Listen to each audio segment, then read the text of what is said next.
ఆధ్యాత్మిక మార్గంలో ఉన్నంత గందరగోళం మరి రంగంలో కూడా ఉండదు. ఈ రంగంలో ఒక ప్రామాణికత పాటించకుండా ఎవరి ఇష్టానుసారం వారు ప్రవర్తించేటువంటి అవకాశాలు ఎక్కువ ఉన్నాయి. ఉదాహరణకి కొన్ని బిరుదులు ఉన్నాయి, రాజర్షి, బ్రహ్మర్షి, మహర్షి. ఈ బిరుదులు ఎవరు ఇవ్వాల్సిన అవసరం లేదు, ఎవరికి వాళ్ళు తగిలించుకోవచ్చు. అదేవిధంగా ఆత్మ గురించి మాట్లాడితే చాలా గొప్ప అనుకుని భావించే వాళ్ళు కూడా ఉంటారు. ఆత్మ సాక్షాత్కారం పొందామని ప్రకటించుకునే వాళ్ళు కూడా ఉంటారు.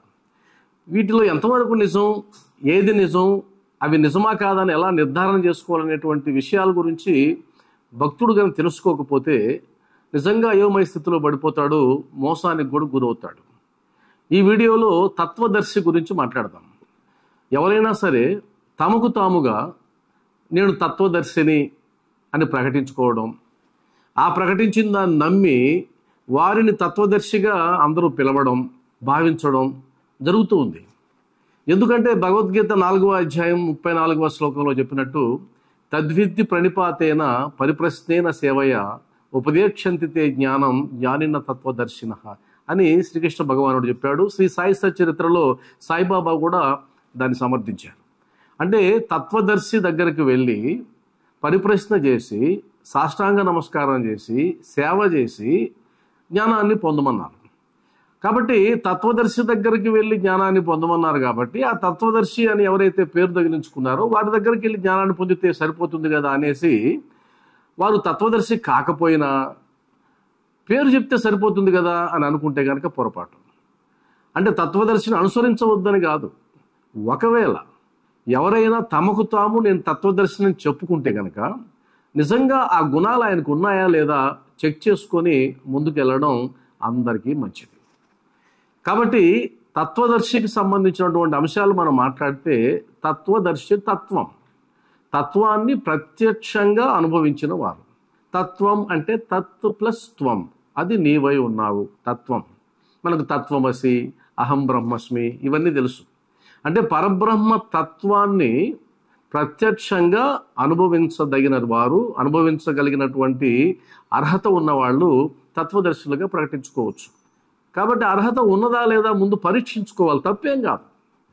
సాయిబాబా వారు కూడా గురువుని పరీక్షించి ఎన్నుకోమన్నారు. ఒకసారి ఎన్నుకున్న తర్వాత సర్వస్వ శరణాగతి కమ్మన్నారు. కాబట్టి ఈ కాలంలో ఎవరైతే తత్వదర్శి అని బిరుదులు పెట్టుకుంటున్నారో వాళ్ళని మీరు పరిశీలించండి, వారి జీవన విధానాన్ని గమనించండి, వారిని దగ్గరగా పరిశీలించి మీకు గనక నిజమే ఈయన తత్వదర్శి లక్షణాలు ఉన్నాయని కనుక మీరు భావించినట్లయితే 100% వారిని అనుసరించాల్సిందే. కాబట్టి ఈ వీడియోలో నేను తత్వదర్శికి ఉండవలసినటువంటి ఒక 5 లక్షణాల గురించి మీతో మాట్లాడతాను. అందులో మొట్టమొదటిది సమదర్శనం, ఈక్వానిమిటీ అంటారు. అంటే అందరి పట్ల సమభావన కలిగి ఉండడం, ఒకరి పట్ల ప్రేమ కానీ ఒకరి పట్ల ద్వేషం కానీ లేకుండా చూడగలగడం, తనను గౌరవించినా గౌరవించకున్నా, తనను ప్రేమించినా ద్వేషించినా అందరి పట్ల సమభావాన్ని ప్రదర్శించగలగడం. అందులో సమభావన అంటే అందరిలో పరబ్రహ్మాన్ని చూడగలగడం, అన్ని జీవరాశులలో పరబ్రహ్మాన్ని చూడగలగడం. ఇది నీచమైన జీవి, ఇది ఉత్తమమైన జీవి అనేటువంటి భేదభావన లేకుండా ఉండడం. అలా చూడగలిగిన వాళ్ళు శ్రీ షిరిడి సాయిబాబా వారు. ఆయన కుక్క ఆకలి తీరిస్తే నా ఆకలి తీరుతుంది అని అన్నాడు. అంటే ప్రతి జీవరాశిలో నేనున్నానని ప్రూవ్ చేయడమే కాకుండా అన్నిటినీ సమభావనతో చూడగలిగినటువంటి స్థితికి శ్రీ సాయిబాబా వారు ఉన్నారు. కాబట్టి బాబా వారిని తత్వదర్శి అని పిలవడంలో ఎలాంటి సందేహం లేదు. కాబట్టి ఎవరైతే తత్వదర్శి అని అంటున్నారో వారికి సమభావన ఉందా లేదా పరిశీలించి చూడండి. రెండవది అహంకార రాహిత్యం, నేను అన్న భావనని పూర్తిగా పోగొట్టుకోగలగడం, ప్రతిదీ భగవంతునికి శరణాగతి అయి చేయడం, ప్రతి పనిలోనూ నాదేమీ లేదు ఆయనదే అంతా అని బాబావారు ఏ విధంగా అయితే అల్లా మాలిక్ అని ప్రతినిత్యం ఉచ్చరిస్తూ ఉన్నారో అలాగా తాను చేసేటువంటి ప్రతి కర్మని భగవంతుడికి ముడిపెట్టి చేస్తున్నారా లేదా అనేది గమనించడం. అహం ఉందా లేదా, నేను అనే భావన ఉందా లేదా. ఒక పని చేసేటప్పుడు, ఒక కార్యక్రమం నిర్వహించేటప్పుడు నేను అనేటువంటి పదాలు ఎన్నిసార్లు ఉపయోగిస్తున్నారు. వారిని గురువు గురువు గురువు అని పిలిపించుకోవడానికి ఉత్సాహపడుతున్నారా? నన్ను గురువు అని పిలవాలి, నన్ను గురువుగా భావించాలి, నన్ను గురువుగా పూజించాలి, పాదసేవలు చేయాలి అని తపన పడుతున్నారా? ఎందుకంటే రమణ మహర్షి గారు తనను గురువు అని పిలవడానికి కూడా ఆయన ఒప్పుకోలేదు. ఆ స్థాయికి నేను రాలేదనేటువంటి భావనలో ఆయన ఉన్నాడు అంటే ఆయన గురువు కాదని కాదు, ఆయనకు అహంకార భావన ఆ గురువు అని పిలిపించుకోవడం ద్వారా వస్తుందేమో అన్నటువంటి ఒక భయంతో ఆయన ఆ పిలుపును కూడా దూరమైనటువంటి పరిస్థితి. కాబట్టి తత్వదర్శిని మీరు ఎవరైతే భావిస్తున్నారో వారు ఆ పిలుపుని ఎంజాయ్ చేస్తున్నారా లేదా చెక్ చేసుకోండి. ఆ పిలుపుని ఎంజాయ్ చేస్తున్నట్లయితే కనుక వారికి నన్ను గుర్తించాలనేటువంటి ఒక భావన, నన్ను గౌరవించాలనేటువంటి ఒక భావన ఇంకా వారిని విడిచిపెట్టి పోలేదు, అంటే అహంకారం పోలేదు, నేను అన్న భావన అలానే ఉంది. మూడవది, కామ క్రోధ మోహాలకు అతీతంగా జీవించగలుగుతున్నాడా? కోరికలు నశించాయా? కోపం నశించిందా? మోహం నశించిందా? ఇంద్రియాలకు అతీతంగా ఉండగలుగుతున్నాడా? లేదా ఇంద్రియాలను జయించి జీవించగలుగుతున్నాడా అనేది చాలా ప్రధానమైనటువంటి క్వాలిటీ. ఆ క్వాలిటీని అధిగమించకపోతే ఆయన ఇంకా సాధనా క్రమంలోనే ఉన్నాడు, తత్వదర్శి స్థాయికి ఎదగలేదు. కాబట్టి ఎవరైతే కామాన్ని, క్రోధాన్ని, మోహాన్ని, మదమత్సరాల్ని జయిస్తారో వారే ఆ స్థాయికి చెందినవారు. నాలుగవది, నిస్వార్థ సేవ, సెల్ఫ్లెస్ సర్వీస్ అంటారు. అంటే ఆ తత్వదర్శిగా ఎదిగినటువంటి వారు చేసేటువంటి ప్రతి పని ప్రపంచ హితం కోసమే ఉంటుంది. తన స్వప్రయోజనం కోసం ఏమీ చేయరు, సంస్థలు పెట్టరు, ఆర్గనైజేషన్లు నిర్మించరు. వారు చేసేటువంటి ప్రతి ఆలోచన, ప్రతి కర్మ జనహితం కోసమే ఉంటుంది. కాబట్టి వారికంటూ ఏముండదు. సాయిబాబా వారు ఎప్పుడూ సంస్థలు నెలకొల్పలేదు, ఆయన ఎప్పుడూ ధనాన్ని పోగు చేయలేదు. ఆయన దక్షిణ రూపంలో తీసుకున్నటువంటి ధనాన్ని కూడా సాయంత్రానికల్లా పనిచేసేవారు.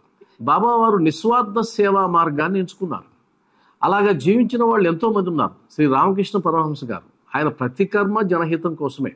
ఆయన తనకంటూ తాను జీవించినటువంటి సందర్భాలు ఏముండవు. ఆయన ఎప్పుడూ భక్తుల కోసం, జనం కోసం ఆయన పరితపించేవాడు.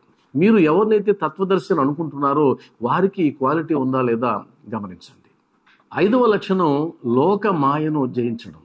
మాయను జయించడం అంటే ఏదైతే భ్రాంతి అని మనం భావిస్తూ ఉన్నామో, ఏదైతే భ్రాంతిగా మనం చెబుతున్నామో సత్సంగాల రూపంలో, ప్రవచనాల రూపంలో, ఆ భావన నువ్వు కలిగి ఉన్నావా లేదా? మాయను జయించగలుగుతున్నావా లేదా? లోకం నుంచి దూరంగా జరుగుతూ మాయకు లోబడకుండా భగవంతునికి దగ్గరగా తాను చేరడంతో పాటు తనను ఆశ్రయించినటువంటి భక్తులను కూడా భగవంతునికి దగ్గరగా చేర్చేటువంటి ఒక తత్వం. కాబట్టి మీరు ఎవరైతే తత్వదర్శి అనుకుంటున్నారో ఆ తత్వదర్శికి ఇలాంటి లక్షణం ఉందా లేదా? అది ఎలా తెలుస్తుంది అంటే, లోకాన్ని ఆకర్షించాలనేటువంటి ఉద్దేశం లేకపోతే కనుక వారి వస్త్రధారణలోనే ఆ తేడా కనిపిస్తుంది. వారి వస్త్రధారణలో, వారి నడతలో, వారి జీవన విధానంలో అది సులభంగా తెలిసిపోతుంది. అంటే ఆకర్షించాలని ప్రయత్నం చేస్తున్నారా, లేదు నిజమైనటువంటి తత్వాన్ని బోధించాలని, నిజమైనటువంటి వైరాగ్య భావనతో ఆశ్రయించిన వారిని ముందుకు నడిపిస్తున్నారా లేదనేది సులభంగా తెలుసుకోవచ్చు. ప్రతి భక్తుడు కూడా ఈ పేర్ల వెనకున్నటువంటి ఆ మర్మం ఏంటి, ఆ హోదా రావడానికి వారు చేయవలసినటువంటి సాధనలు ఏంటి, ఆ సాధనలను చేస్తున్నారా లేదా అనేది ఖచ్చితంగా పరిశీలించి ముందుకు సాగాలి. లేదంటే గనక ఈ కాలంలో భక్తులని మోసం చేయడమే అజెండాగా పెట్టుకున్నటువంటి చాలామంది సమాజంలో ఉన్నారు. వారి మాయలో మనం పడిపోతాం. మాయకు దూరం అవ్వడం కాదు, మాయలో మనం పడిపోయి అనవసరంగా మన సమయాన్ని, మన ధనాన్ని, మానసిక శాంతికి దూరం అవుతాం.